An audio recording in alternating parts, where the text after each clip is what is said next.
சாதிக், நீங்கள் எப்படி பார்க்குறீர்கள்? எப்படி இந்த 170ங்கிற அந்த நம்பர் எப்படி அரைவ் பண்ணியிருக்காங்க? இல்லை, திராவிட முன்னேற்ற கழகம் 2021 தேர்தலை சந்திக்கிற பொழுது 13 கட்சிகளோடு தேர்தலை சந்தித்தது. 5 ஆண்டு காலம் ஆட்சியை முடித்துவிட்டு அதிகாரத்தை பூர்த்தி செய்து மீண்டும் தேர்தலை சந்திக்கிற பொழுது எந்த கூட்டணியாக இருந்தாலும் ஒரு பாதி கட்சி வெளியே போகும், அதிருப்தி தெரிவிக்கும், கூட்டணி உடையும், எண்ணிக்கை குறைஞ்சிருக்கும். இது வரலாறு, தேர்தல் வரலாறு எடுத்து பார்த்தா தெரியும். 2021 13 கட்சியோடு தேர்தலை சந்தித்த இந்த கட்சி இன்று 2026 5 ஆண்டு காலம் அரசை பூர்த்தி செய்த பிறகு 21 கட்சிகளோடு தேர்தலை சந்திக்கிற இயக்க கூட்டணியாக திராவிட முன்னேற்ற கழக கூட்டணி மாறி இருக்கிறது. காரணம், அப்பவே வந்து 173ல நின்னீங்க. ஆமா, 173 கூட்டணி இல்லாம நான் சொல்றேன். கூட்டணி 173, இன்னைக்கால சேர்ந்து உதயசூரியன் சின்னம் மட்டுமே 175ல நிக்குது. ஆமா, அது இல்ல, பல கட்சி 68ன்னு வச்சுக்கலாம். அந்த ஒரு திமுக மட்டும் 168 கூட்டணி கட்சி, ஏதாவது உதயசூரன் நிற்கிற கட்சி சேர்ந்தா 175. நம்ம வந்து நான் என்ன அந்த ஒரு கணக்கு எதிர்பார்க்குறேன் அப்படின்னா, 170ங்கிறது ஒரு பஃபர் லைனாக நம்ம வைக்கிறோம். ஒரு 30-40 அப்படிங்கிற அந்த பஃபர் லைன் வச்சு நம்ம எடுத்துக்கிறோமா அப்படின்னு கேட்குறேன். ஏன்னா கடந்த முறையும் 173, இந்த முறை குறைஞ்சிருக்கு அப்படிங்கிறத நம்ம பார்க்குறோம். பெரும்பான்மைக்கு தேவையானது 118 தான். ஆமாம், ஆனால் 170 மேல் நின்றால்தான் ஒரு மாநிலத்தின் கட்சி, ஒரு கட்டமைப்பில் உள்ள கட்சி எல்லோரையும் திருப்திப்படுத்த வேண்டும், எல்லோருக்கும் அதுக்கான வாய்ப்பு தர வேண்டும். மாநில கட்சி தான் அந்த கூட்டணிக்கு தலைவர் என்பதை அப்பொழுதுதான் வழிகாட்ட முடியும். அதாவது உதாரணத்துக்கு சொல்லணும்னா, எங்ககிட்ட சின்ன சின்ன கட்சிலாம் சொல்ல முடியாது. ஒரு கட்சி ஒரு 6-7 பேர் சேர்ந்தாங்கன்னா, எங்களோட அகில இந்திய கட்சியாக இருக்கிற காங்கிரஸும் எங்களோடு இருக்கிறது, மாநிலத்தில் இருக்கிற கட்சிகளும் இருக்கிறது. அதில் காங்கிரஸும் கூட்டணி இருக்கிற கட்சிகள் சின்னமர்கள் தண்ணி அவங்க சின்னத்தில் நிற்கிறாங்க. சின்னம் இல்லாதவர்கள் அகில இந்திய கட்சியினுடைய சின்னத்தில் நிற்கல. மாநில கட்சியாக இருக்கிற திமுகவுடைய உதயசூரியன் சின்னத்தில் தான் ஒரு 6-7 பேர் உதயசூரியன் சின்னத்தில் தான் நிற்கிறார்கள். காரணம், இந்தியா அளவில் இந்தியா கூட்டணி என்ற பெயரில் திராவிட முன்னேற்ற கழகம் டெல்லியில் அங்கம் வகித்தாலும், மாநிலத்தில் அதே இந்தியா கூட்டணி என்று பெயர் வைக்காமல், அதற்கு யார் தலைமை என்று சண்டை போடாமல், அதற்கு யார் முதலமைச்சர் வருவார் என்று கேள்வி எழுப்பாமல், அதற்கு யார் கூட்டணி பேசுவார்கள் என்று பத்திரிகையில் எழுத விடாமல், யார் பெரியவர், யார் சிறியவர், யார் முடிவு செய்வார், யார் எண்ணிக்கை அறிவிப்பா, எந்த இடத்துல எண்ணிக்கை அறிவிக்கப்படும், ஓட்டலிலா அலுவலகத்திலா என்ற பட்டிமன்றமெல்லாம் நடத்தாமல், அகில இந்திய அளவில் இந்தியா கூட்டணி இருந்தாலும் தமிழ்நாட்டில் ஜனநாயக முற்போக்கு கூட்டணி என்று பெயர் வைத்து அதனுடைய தலைவராக முத்துவேல் கருணாநிதி ஸ்டாலின் இருக்கிறார். அவர்தான் கூட்டணிக்கு தலைவர், அவர்தான் இறுதி செய்வார், அவர்தான் முடிவு செய்வார், அவர்தான் எண்ணிக்கை அறிவிப்பார், அவர்தான் தொகுதி அறிவிப்பார் என்பதை இந்த தேர்தல் களம் உங்களுக்கு காண்பித்திருக்கிறது. திமுக வந்து 173 தொகுதிகளில் போட்டியிடுது, 168 தொகுதிகளில் போட்டியிடுது. அதுதான் நான் என்னுடைய கேள்வி. இப்போ இந்த நீங்கள் சொன்னீங்க, ஒரு எப்போவுமே ஒரு தனிப்பெரும் கட்சியாக உருவெடுப்பதற்கு அது ஒரு சாத்தியக்கூறு உள்ள இடமாக இருக்கும். தேமுதிகவுடைய வரவு மற்ற கட்சிகளுக்கு தொகுதிகள் பங்கீடுல இருக்கக்கூடிய சிக்கல்கள், மக்கள் நீதி மையம் தேர்தலில் போட்டியிடலை, ஆதரவு மட்டும் கொடுக்குறோம் அப்படிங்கிற மாதிரி இந்த நிலைப்பாடுகள்லாம் திமுகவுக்கு ஏதோ ஒரு ப்ரெஷர் ஏற்படுத்தியிருக்கு அப்படிங்கிற மாதிரி ஒரு சூழல் வந்து வெளியே இருக்க பேசக்கூடியதாக. முதல்ல சொல்லுங்க, அதான் வெளியிருந்து பேசக்கூடியதாக இருக்கிறது. அதை சொல்லுங்க. 13 கட்சியை வைத்து தேர்தலை சந்தித்து விட்டு மீண்டும் 21 கட்சியோடு தேர்தலை சந்திக்கிற பொழுது இயல்பாகவே இந்த நெருக்கடி வரும். திராவிட முன்னேற்ற கழகம் 170 நிற்க வேண்டும், தீர்க்கமாக இருக்கிறது. மீதி இருக்கிறதை பிரித்து தரணும்.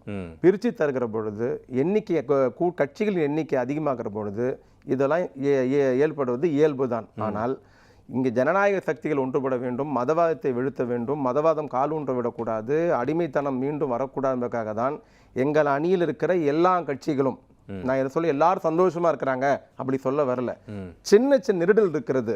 அந்த நெருடலை தான் மரியாதைக்குரிய விடுதலை சிறுத்தைகளுடைய பொதுச் செயலர் தலைவர் அண்ணன் திருமாவளவன் மிக அழகாக சொன்னார். ஆம், இருக்கிறது, எல்லாம் இருக்காது, ஆனால் அதற்கும் மேலே ஒன்று இருக்கிறது.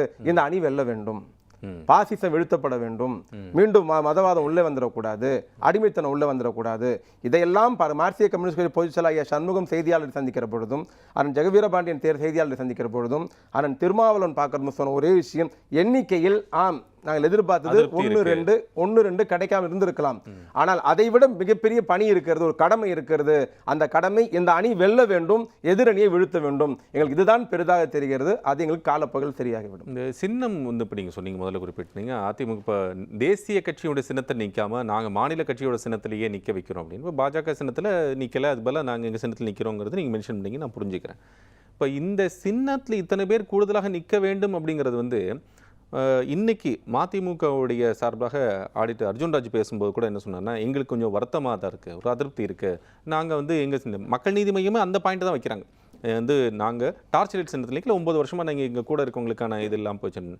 அது ஒரு மாதிரி அழுத்தமாக இல்லையா அதில்? ஆரம்பிச்சிங்க. தமிழ்நாட்டின் மக்களுடைய மனநிலையை பொறுத்தீங்கன்னா, மக்களுக்கு தெரிஞ்ச சின்னங்கள் உதயசூரியன், இரட்டை இலை, கை தெரியும்.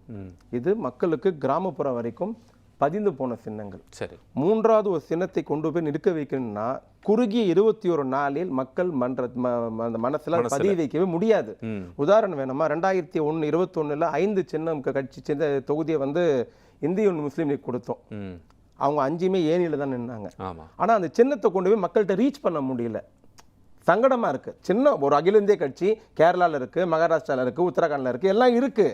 ஆனால் தமிழ்நாட்டில் கிராமப்புறத்திலோ அது மக்களிடத்திலோ அந்த சின்னத்தை கொண்டு போய் பதிய வைப்பதில் மிகப்பெரிய பிரச்சனை இருக்கிறது. நம்ம கொடுக்கப்படுகிற நேரம் 21 நாள். 21 நாளில் வேட்பாளர் தேர்வு அறிவித்து வேட்புமனு தாக்குதல், பிரச்சாரத்துக்கு போற அந்த 14 நாள்ல இதை கொண்டு போய் ரீச் பண்ண முடியுமான்றது தேர்தல் களத்தில் இருக்கணும் தெரியும், மிகப்பெரிய சவாலாக இருக்கிறது. அந்த சவால் எதிரணிக்கு சாதகமா போயிட விடக்கூடாது. அந்த சவால் வந்து எதிரணி. அதனால நான் சொல்றோம்னா, தெரிஞ்ச சின்னம் உதயசூரியன், அவங்க ஒத்துக்கிறாங்க.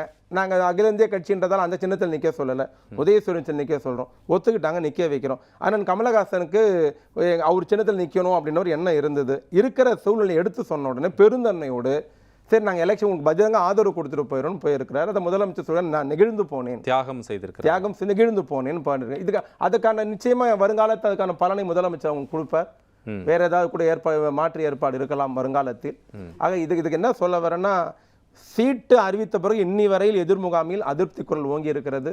நாங்கள் பரிசீலனை செய்வோம்னு ஒரு கட்சி சொல்லியிருக்கிறது, எங்களுக்கு வேதனை இருக்குன்னு சொல்லியிருக்குது. இதெல்லாம் எதிர்முகாமிலையும் கேட்குற கேள்வியாக இருக்கு. ஆனால் இந்த பக்கம் தான் சீட்டு கொடுக்கலாலும் பரவாயில்ல, நாங்கள் நன்றி இல்லை கடமையோடு வேலை செய்வோம் அப்படின்னு சொல்லுகிற தலைவர்களும், எங்களுக்கு சின்ன சின்ன சங்கடம் இருந்தாலும் இந்த அணி வெற்றி பெற வேண்டும்னு சொல்கிற தலைவர்கள் தான் இந்த அணியில் இருக்கிறார்கள். ஒரு பழமொழி சொல்லுவாங்க, கழுதை தெரிஞ்சு கட்டெருமான கதை அப்படின்ட்டு. கடந்த 3 மாத செய்தித்தாளை எடுத்து பார்த்தீங்கன்னா, அதிமுக கூட்டணி பலமாக இருக்கும், மெகா கூட்டணி அமைப்போம், பாஜக 100 தொகுதிகளை பெறும், கூட்டணி அமைச்சரவை வரும். ஒரு செய்தி அவர் தலைவர் பேசுறாரு, 4 அமைச்சரை கேட்டு வாங்குவோம். இன்னொரு நாள் யாருக்கு தெரியும், இங்க எதிர உட்கார்ந்து கூட அமைச்சராக நாளைக்கு வரலாம். குடிமை அமித்ஷா கையில இருக்கிறது, கூட்டணி மந்திரி சபை தான் வரும், பெரும்பான்மை தொகுதியை பாஜக தான் பெறும். இப்படிலாம் செய்திகள் வந்து கொண்டே இருந்தது. எதுவுமே எடப்பாடியால் தீர்மானிக்க முடியாது, மேல இருக்கவங்க தான் எல்லாம் சொல்லணும். இப்படி நடந்துட்டு இருக்கிற போதே 4 முறை பிரதமர் நரேந்திர மோடி வராரு, 10 முறை அமித்ஷா வராரு, 15 முறை பியூஷ் கோயல் வராரு, நடுவில் 15 மத்திய மந்திரிங்க வராங்க. இதுக்கு நடுவில் முன்னாள் கவர்னர் RN ரவி அவருக்கு இருந்த வரைக்கும் என்ன வேலை பண்ண முடியுமோ அவரும் இந்த கூட்டணிக்கு வேலை பண்ணிட்டு போயிட்டார். நான் கேட்க வர்றது, பிரதமர், உள்துறை அமைச்சர், நிதித்துறை அமைச்சர், பாதுகாப்புத்துறை அமைச்சர், 30 மத்திய மந்திரிங்க, பவர்ஃபுல் அமைச்சருங்க, கவர்னருங்க, இவ்வளவு பேர் வந்து 4 மாசம் குப்பை கொட்டி 27 சீட்டு தான் வாங்கினீங்க. இந்த 27 சீட்டு வாங்குறதுக்கா இவ்வளவு பிம்பம்? இந்த 27 சீட்டு வாங்குறதுக்கா பிரைம் மினிஸ்டர் 4 முறை வராரு? இந்த 27 சீட்டு வாங்குறதுக்கா அமித்ஷா சென்னைக்கும் டெல்லிக்கும் பறக்கிறாரு? இந்த 27 சீட்டு வாங்குறதுக்கா பியூஷ் கோயல் இங்கே இருக்கிறாரு? அப்போ உங்களுடைய எல்லா பிம்பமும் சுக்குநூறாக உடைக்கப்பட்டது. பாஜகன்றது தமிழ்நாட்டில் ஒண்ணுமே கிடையாது. அது பத்திரிகையிலும் ஊடகத்திலும் சமூக வலைத்திலும் வாழ்ந்து கொண்டிருக்கிற காண்பிக்கப்படுகிற கட்சி என்பதை என்று இப்போ அண்ணன் சொன்னார், தமிழ் வந்த என்னென்ன தொகுதி கொடுத்துருக்காங்க தெரியுமான்ட்டு எழுதி வச்சிங்க.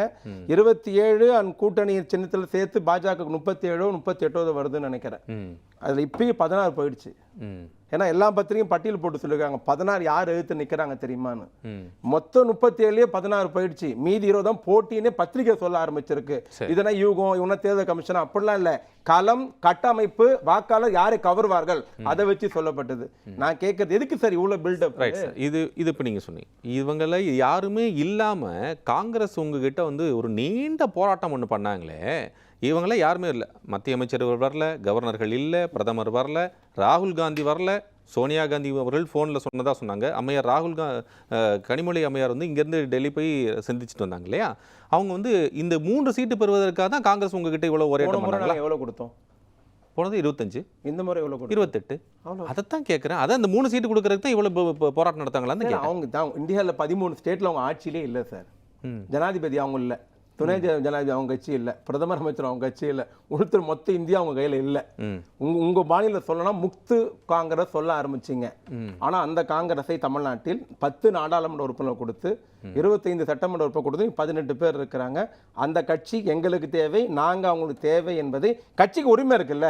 அது உங்க preference இருக்கு. ஆமா, எங்களுக்கு இவ்வளவு கொடுங்கன்னு கேட்க அவங்க உரிமை இருக்கு, எங்களால இவ்வளவு முடியும்னு சொல்லி எங்களுக்கு உரிமை இருக்கு. அது கூட்டணி சகோதரத்துவம் பேசி முடிச்சிட்டோம். ஆனா எந்த காங்கிரஸும் டெல்லியில இருந்து சென்னைக்கு வந்தோ, சென்னையில இருந்து டெல்லிக்கு போயோ, இது அப்படி பண்ணோம் இப்படி பண்ணோம் டமால் டீம் எல்லாம் சொல்லல. நான் சொல்றது நீங்கள் சொன்னதை போல இல்ல, நீங்கள் சொன்னதை போல காங்கிரஸ் கட்சியில 2ஆம் கட்ட தலைவர் பேசி இருந்தாலும் ஐயா, நான் சொல்வது சர்வ வல்லமை படைத்த 58 இன்ச்சு மார்பு கொண்ட விஸ்வகுரு நரேந்திர மோடி எதுக்கே அந்த 27 சீட்டுக்கு 4 முறை வரணும்? எதுக்கே இரும்பு மனிதர் நீங்க சொல்ற அமித்ஷா 10 முறை வந்து இங்க உட்கார்ந்து இருக்கணும்? எதுக்கே பியூஷ் கோயல் சென்னையில ஹோட்டல்ல தங்கி இருக்கணும்? எதுக்கே ராஜ்நாத் சிங் நிர்மலா சீதாராமன் 27 சீட்டுக்கு தான் வரணுமா? இன்னைக்கு தினமலர் உங்களை காரி துப்பி எழுதிருக்காம பாருங்க, 3 இடத்தில் மூக்கறுக்கப்பட்ட பாஜக. நான் சொல்லல, தினமலர் தனியா ஒரு 2 பக்கமே வெளியிட்டு இருக்காங்க, எங்கெங்கெல்லாம் நீங்க மண்ணை கவ்வுனீங்க அப்படின்ட்டு. இந்த பிம்பமும் எதற்காக கட்டமைக்கப்படுகிறது? கட்டமைச்சா ஓட்டா மாறிடுமா? வராது. அது சபை அதை சொல்லுவாங்களே, ஏட்டு சொரக்கா கூட்டு கோதவாது சொல்லுவாங்க பாருங்க. அத மாதிரி இந்த தேர்தலில் பாஜக கழுதை தேர்தலில் கட்டெரும்பாகி இருக்கிறது. அவ்வளவுதான்.